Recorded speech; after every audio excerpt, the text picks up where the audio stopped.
You're watching WHTN, ABC 27. Now, live from the station working for you.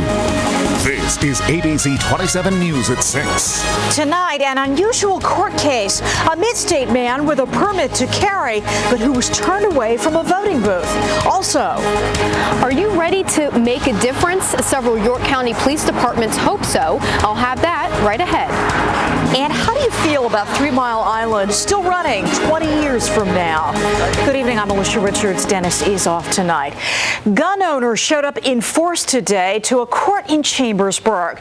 They were there in support of a man who'd had his license to carry revoked by the sheriff.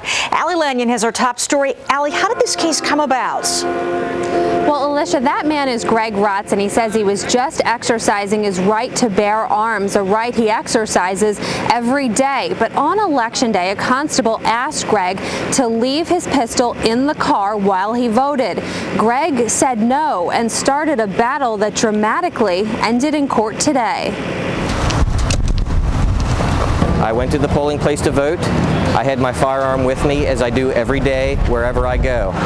Greg Rotz says he didn't think it would be a big deal to take his gun with him while he voted, but a constable at this Guilford Township polling place asked him to leave the pistol in the car. Rotz did not comply and proceeded to vote armed. Days later, he learned Sheriff Robert Walyoung had revoked his concealed weapons permit. I was shocked. I was speechless. Rotz took the case to Franklin County Court. Dozens of gun rights advocates came to the hearing as a physical show of support for him. We believe that his license to carry was wrongfully withdrawn by the sheriff. The law is the law. I mean, most of us that carry everywhere. And polling place, grocery store. If a license to carry firearms can be revoked for simply legally open carrying, then we got a problem. After a hearing that lasted only minutes, the judge ruled Rotz's permit should be returned, saying he did not break any law. Even if I had lost today and had to go back and do it all over again, I would do the exact same thing in the exact same manner because I believe that was the right thing to do. But Sheriff Robert Walyoung, who is now retired, also stands by his actions. He says carrying a gun is a privilege, not a right. The sheriff says he revoked Rotz's permit because he felt the actions Rotz took that night indicated a flaw in character. He had a brazenness about him that he could carry the gun no matter where he went.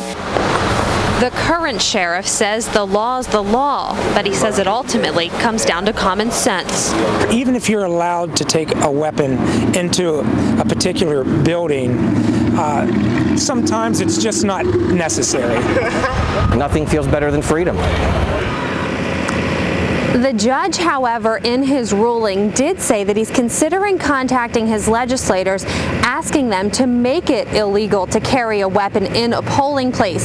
He says if everyone took a gun with them to vote, we would, quote, begin to look like a third world country.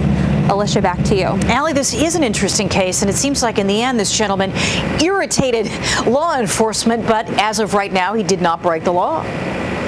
Right. The judge says absolutely they could not find a law that he violated. The sheriff says that he thinks that he violated, quote, the spirit of harassment and disorderly conduct. But the sheriff was wrong, according to the judge. And this man was never charged with any crime. Yep. Interesting. Allie Lanyon live tonight. Allie, thanks very much. Well, tonight, Harrisburg police are asking for some help. They want to